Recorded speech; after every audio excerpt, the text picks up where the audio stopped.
No one knew who he really was. Just an elderly tour guide, very knowledgeable about aviation.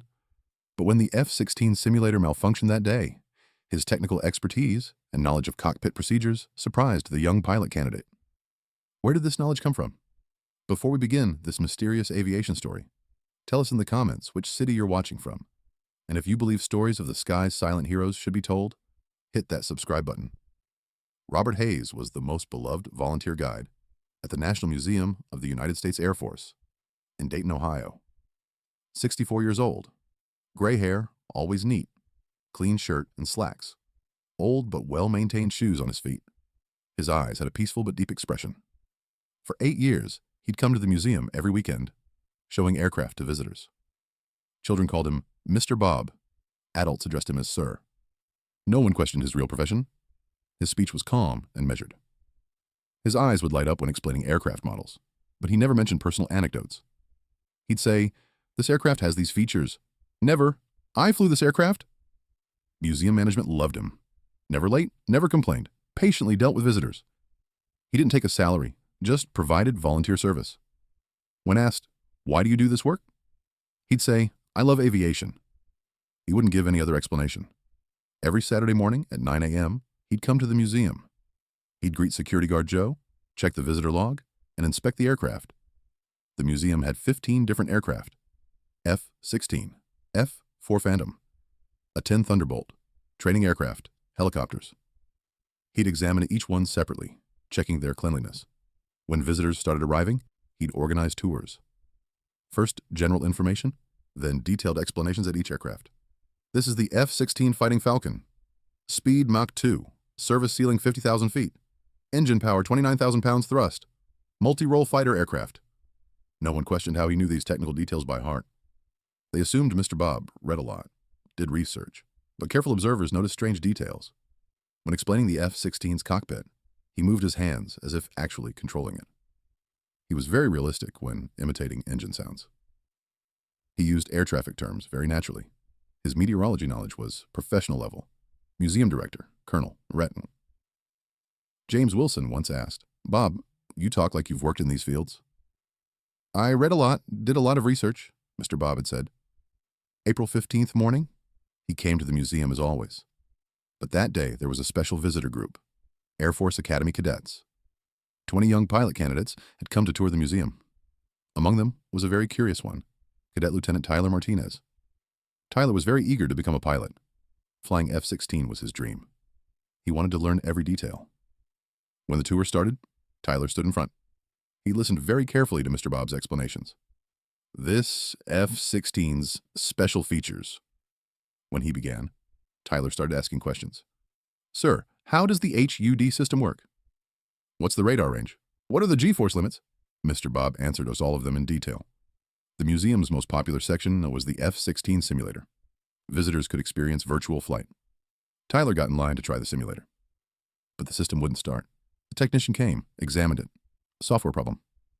"Won't work today." Tyler was very upset. The other students were also disappointed. Mr. Bob approached. "Let me take a look."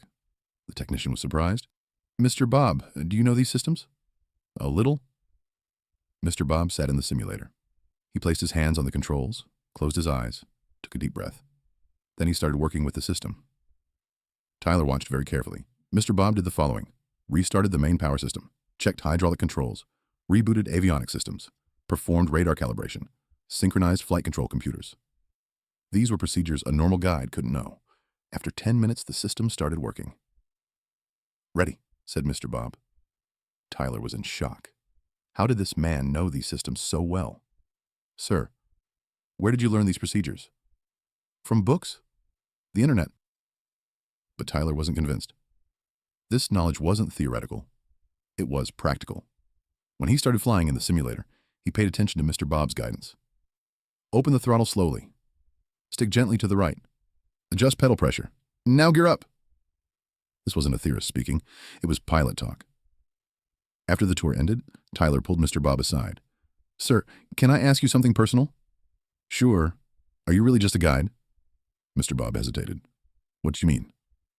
"Your way of speaking, your technical knowledge, your simulator intervention. These aren't things a normal guide would know." I researched a lot. No, sir. This isn't theoretical knowledge. This is experience. Mr. Bob was silent for a long time. He looked at Tyler, saw the young man's sincerity. Why are you so curious? Because I want to be a pilot too, and I feel there's a lot I can learn from you. You're a pilot candidate? Yes. Air Force Academy senior year. F-16 training starts in 6 months. Mr. Bob's eyes changed. A look back to the past. F-16 is a beautiful aircraft. Have you flown it? Silence. Yes, he finally said. I have. Tyler's heart raced. When? Which unit? 1985 to 2010. 25 years. Edwards Air Force Base, then Luke Air Force Base. Were you an F-16 pilot? Squadron commander pilot. Tyler almost fainted. 25 years? Fine 16 pilot. Why didn't you say so? Because it's in the past. Why did you retire? Tyler asked. Mr. Bob's face wrinkled. There was an accident. What kind of accident? 2010. Training flight.